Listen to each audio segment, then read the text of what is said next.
Hello everyone and welcome to our YouTube channel. तो देखिए, आज हम क्लास 8th का चैप्टर 1 रेशनल नंबर्स पढ़ेंगे। ठीक है, हम जानेंगे रेशनल नंबर्स क्या होते हैं, कैसे उनकी क्या क्या प्रॉपर्टीज़ होती हैं, वो सब चीज़ें आज हम लोगों को स्टडी करनी है। ठीक है, तो जैसे कि हमने 7th में और 6th के अंदर यानी कि जो जूनियर क्लासेस थी हमारी, उनमें ये पढ़ रखा है कि नंबर्स हमारे पास में कई तरह के होते हैं। ठीक है, जैसे कि नेचुरल नंबर होते हैं या होल नंबर होते हैं। तो ठीक वैसे ही एक फॉर्म होती है नंबर्स की जिनको क्या कहा जाता है, रेशनल नंबर्स कहा जाता है। अब देखिए, रेशनल नंबर जो हैं वो होते हैं जो फ्रैक्शन की फॉर्म में लिखे जा सकते हैं, यानी P/Q की फॉर्म में जो नंबर आते हैं वो सब की सब क्या कहलाते हैं, रेशनल नंबर्स कहलाते हैं। अब जैसे फॉर एग्जांपल ये 3/4 है। ठीक है, ये आप लोगों ने पढ़ रखा है कि ये क्या है, एक फ्रैक्शन है।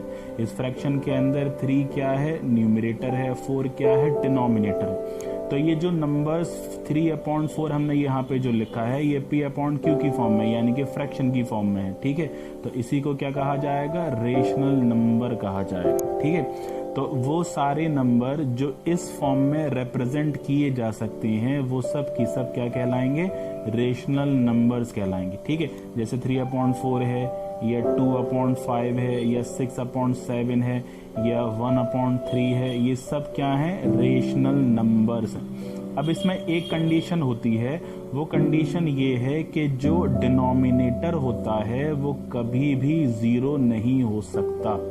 जो डिनोमिनेटर होता है वो कभी भी 0 नहीं हो सकता। ठीक है, तो Q जो है वो कभी भी 0 के इक्वल नहीं होगा, यानी कि अगर कहीं पे 2/0 लिखा हुआ है तो ये रेशनल नंबर नहीं होगा।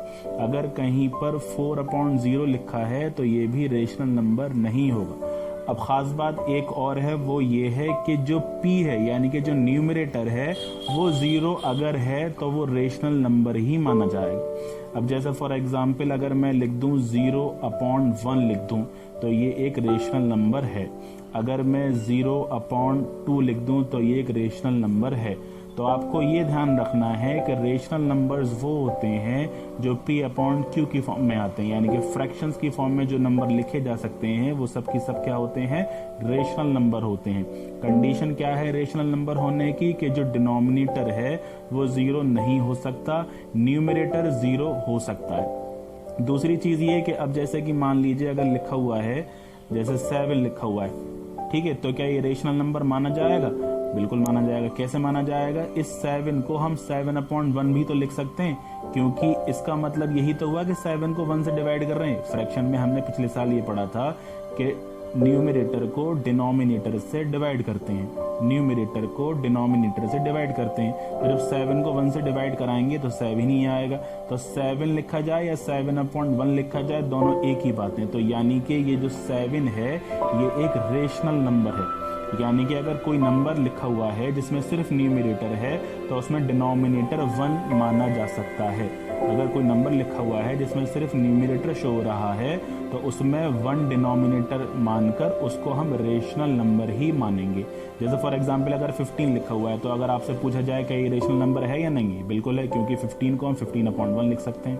अब जैसे कि अगर 3 लिखा हुआ है तो 3 को 3/1 लिखा जा सकता है। तो ये सब की सब क्या है, रेशनल नंबर्स हैं। इतनी बात समझ में आ गई होगी सब लोगों के। ठीक है, अब देखिए रेशनल नंबर पॉजिटिव भी हो सकते हैं और नेगेटिव भी हो सकते हैं। ठीक है, रेशनल नंबर पॉजिटिव भी होते हैं और नेगेटिव भी होते हैं। ये जितने नंबर मैंने यहाँ पे लिख रखे हैं इन सब में अगर माइनस साइन लगा देंगे तो ये नेगेटिव रेशनल नंबर बन जाएंगे। ये सब की सब क्या बन जाएंगे, नेगेटिव रेशनल नंबर्स बन जाएंगे। ठीक है, तो रेशनल नंबर पॉजिटिव भी होते हैं और नेगेटिव भी होते हैं। अब देखिए आगे ध्यान से, रेशनल नंबर्स की कुछ प्रॉपर्टीज होती हैं।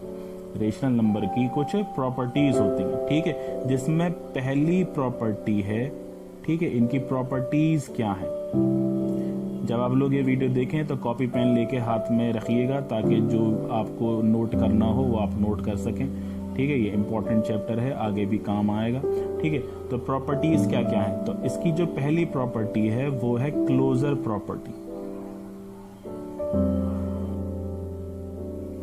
तो क्लोजर प्रॉपर्टी में क्या होता है, अब देखिए बहुत ध्यान से समझिए। अगर हम 2 में 3 प्लस करें तो आंसर हमारा 5 आएगा। 2 एक इंटीजर है, 3 भी एक इंटीजर है और 5 भी एक इंटीजर है। ये हमने 7th में पढ़ा था, याद होगा आप लोगों को। 2 एक इंटीजर है, 3 एक इंटीजर है, इनको ऐड करने पे जो आंसर आया वो भी एक इंटीजर ही आया। 2 में से 3 माइनस करेंगे तो -1 आएगा। 2 एक इंटीजर है, -3 भी एक इंटीजर है और -1 भी एक इंटीजर है। यानी कि अगर दो इंटीजर्स को हम प्लस माइनस मल्टीप्लाई या डिवाइड कुछ भी कराएंगे तो आंसर इंटीजर ही आना है।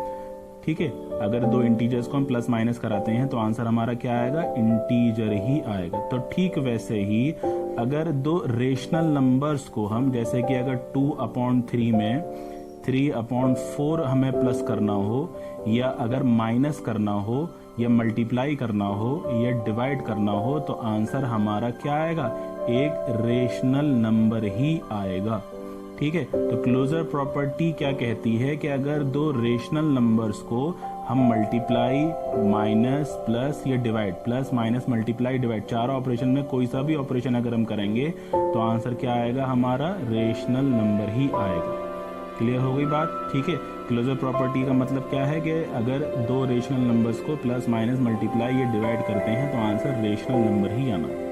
ठीक है, सेकंड प्रॉपर्टी क्या है, देखिए ध्यान से समझिए। सेकंड प्रॉपर्टी है कम्यूटेटिव प्रॉपर्टी। ठीक है, कम्यूटेटिव में क्या होता है, अब जैसे कि अगर 2 + 3 करें या 3 + 2 करें, आंसर तो सेम आएगा। इसका आंसर भी 5 आएगा, इसका आंसर भी 5 आएगा। ठीक है, या फिर अगर 2 × 3 करें या 3 × 2 करें, दोनों जगह आंसर, इसमें भी 6 आएगा, इसमें भी आंसर कितना आएगा, 6 आएगा। ठीक है, तो यानी कि अगर हम अपने नंबर्स को आगे पीछे कर देते हैं तो आंसर हमारा चेंज नहीं होता। अगर नंबर्स को हम आगे पीछे उनकी पोजीशन को चेंज कर देते हैं तो आंसर हमारा चेंज नहीं होता। ठीक यही प्रॉपर्टी रेशनल नंबर्स में भी लगती है। अगर हमारे पास में जैसे कि ये 2/3 में अगर 3/4 प्लस करें या 3/4 में 2/3 प्लस करें तो आंसर दोनों जगह पर सेम आएगा। ठीक है, ये क्या है, कम्यूटेटिव प्रॉपर्टी है। अगर इनको मल्टीप्लाई कराएंगे तो भी यही होगा, लेकिन अगर हम इनको माइनस और डिवाइड करेंगे तो आंसर हमारा चेंज हो जाएगा।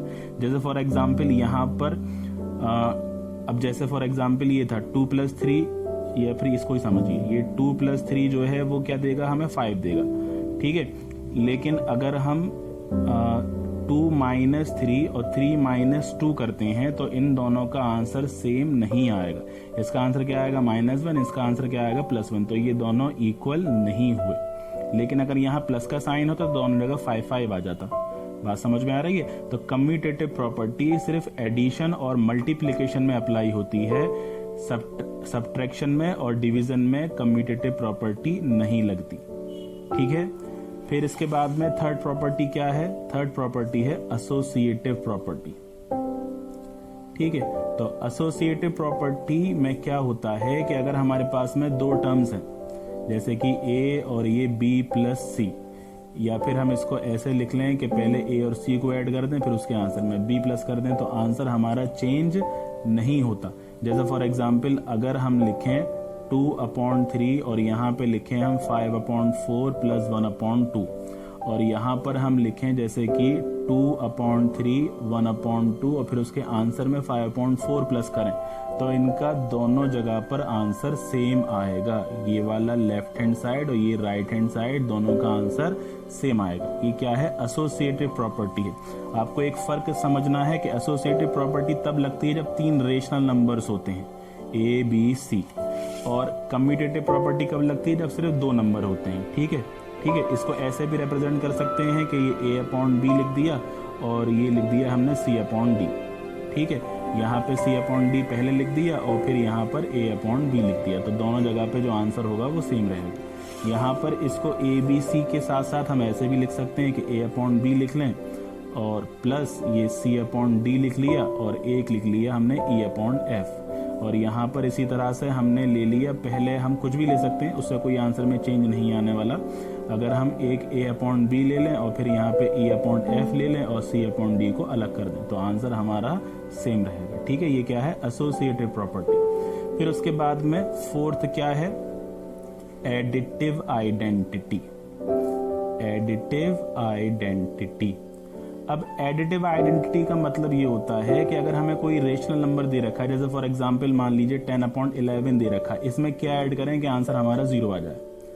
10/11 में क्या ऐड करें कि आंसर हमारा 0 आ जाए। तो 10/11 में -10/11 ऐड कर देंगे, यानी कि इसके अंदर अगर हम -10/11 ऐड कर देते हैं तो आंसर हमारा क्या हो जाएगा, 0 हो जाएगा।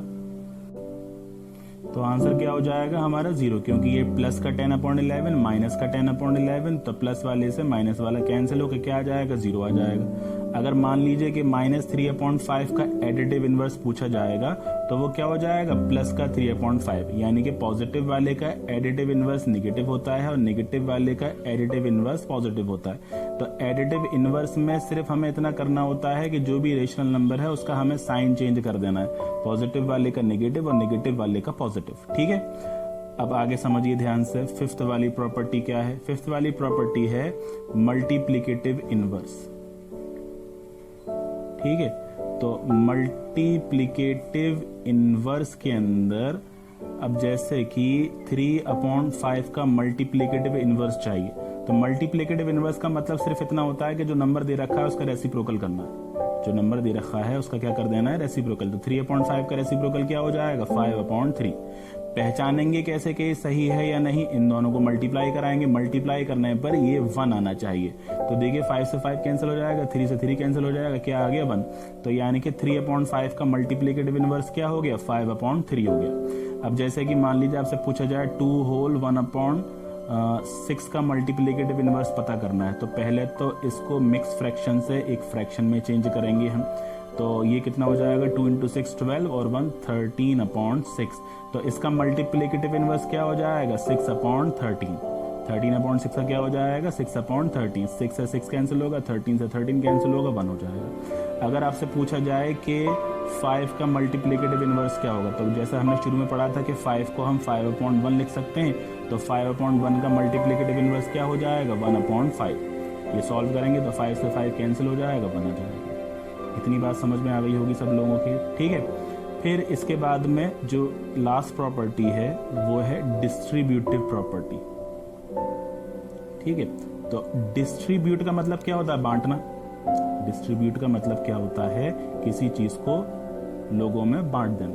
तो डिस्ट्रीब्यूटिव प्रॉपर्टी में क्या होता है, जैसे फॉर एग्जांपल ये 7th में भी हमने करा था, जैसे कि अगर यहाँ 2 लिखा है और यहाँ पर x+3 लिखा हुआ है, तो पहले इस 2 को x से मल्टीप्लाई कराएंगे तो क्या लिखेंगे, 2 × x। फिर इस 2 को 3 से मल्टीप्लाई कराएंगे तो क्या लिखेंगे, 2 × 3। ठीक है, तो यही काम रेशनल नंबर्स में भी होता है। जैसे कि अगर मान लीजिए 1/2 का मल्टीप्लाई हमें करना है 5/6 + 1/3 में, तो कैसे करेंगे, 1/2 का मल्टीप्लाई किसके साथ में होगा, पहले 5/6 के साथ में। ठीक है, फिर 1/2 का मल्टीप्लाई होगा किसके साथ में, 1/3 के साथ में। ठीक है, तो ये हमने 1/2 को इन दोनों को दे दिया, इन दोनों में डिस्ट्रीब्यूट कर दिया, इसीलिए इसको क्या कहा जाएगा, डिस्ट्रीब्यूटिव प्रॉपर्टी कहा जाएगा।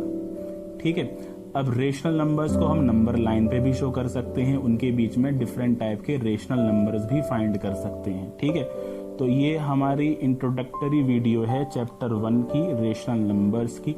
इसको आप 2-3 बार देखिए, अच्छे से समझने की कोशिश करिए। Okay, thank you for watching.